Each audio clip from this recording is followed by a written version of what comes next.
আসসালামু আলাইকুম। কেমন আছেন প্রিয় বন্ধুরা? আলহামদুলিল্লাহ আমরা ভালো আছি। ডেইলি লাইফ ব্লগ থেকে বলছি। প্রিয় বন্ধুরা, আজকে তেলাপিয়া মাছ রান্না করলাম। আসলে তেলাপিয়া মাছও কিন্তু জাতীয় মাছের চেয়ে কোনো অংশে কম নয়। কারণ হচ্ছে এটা সর্বসাধারণের জন্য প্রযোজ্য একটি মাছ।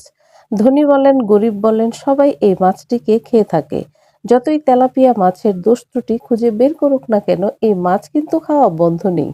যে যেভাবে পারছে বিভিন্ন স্টাইলে রান্না করে খাচ্ছে। বারবিকিউ থেকে শুরু করে ফ্রাই, ভুনা, বিভিন্ন রকম সবজি দিয়ে ইত্যাদি ইত্যাদি। তাছাড়া চীনের বিভিন্ন ফুড ভিডিওগুলোতেও কিন্তু তেলাপিয়া মাছের বেশ কিছু রেসিপি তৈরি হয়। অন্যান্য অনেক দেশেও খাওয়া হয়। প্রিয় বন্ধুরা, আমাদের দেশের স্বল্প আয়ের মানুষের জন্য এই তেলাপিয়া মাছটি কত বড় একটি ভূমিকা রেখে চলেছে তা কি কখনো ভেবে দেখেছেন? তো প্রিয় বন্ধুরা, কেমন লাগলো আমার মাছ রান্না এবং ভিডিওটি?